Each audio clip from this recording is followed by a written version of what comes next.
Welcome back. We're taking a look at the bond complex, which has been on the move today and this week. Treasury yields reacting to renewed uncertainty around the future of the Fed, its independence, any change in monetary policy as well. 446 on the 10-year, the 30-year still above 5. Let's head to Rick Santelli in Chicago for more. Rick, what do you think? Well, you know, today's an interesting day. Let's start at the beginning. We had PPI definitely cooler than expected pretty much on every metric until you looked at the late coming revisions. And on the month-over-month data, they were a bit warm. On the year-over-year data, they were a little bit warm.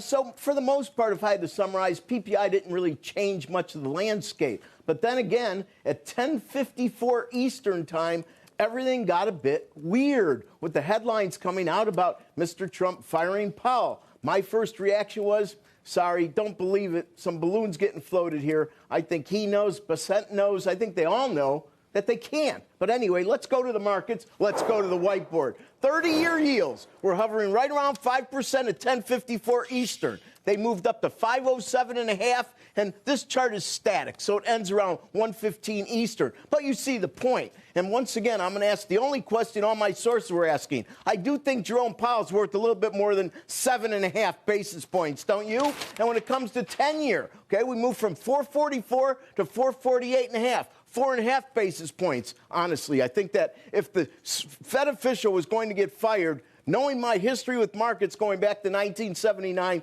the moves will be much, much larger. Let's look at 2-year. Now, 2-year really did make sense in many different ways because its yield, unlike 10s and 30s, its yields moved down. So we went from 391 to 386, and it's the one maturity that's still holding a bit of that. But do keep in mind, we had cooler than expected PPI. Now, the commodity that wins, the trade that wins, the most volatility is the dollar index. It was at 98.70. It broke down to 97.80, a little less than a full cent move. But do keep in mind, it bounced right back, A, and B, there's a lot of speculative force in the dollar index that don't necessarily play in the Treasury complex. I guess what I'm saying here is that I would continue to look for lots of verbiage, lots of hyperbole, and lots of keeping Powell in the news, and not in a nice fashion by this administration. Maximum pressure. Now, does that mean the Fed chairman's going to leave or he's going to ease? I can't answer that, and I can't even tell you whether he's going to actually try to fire him.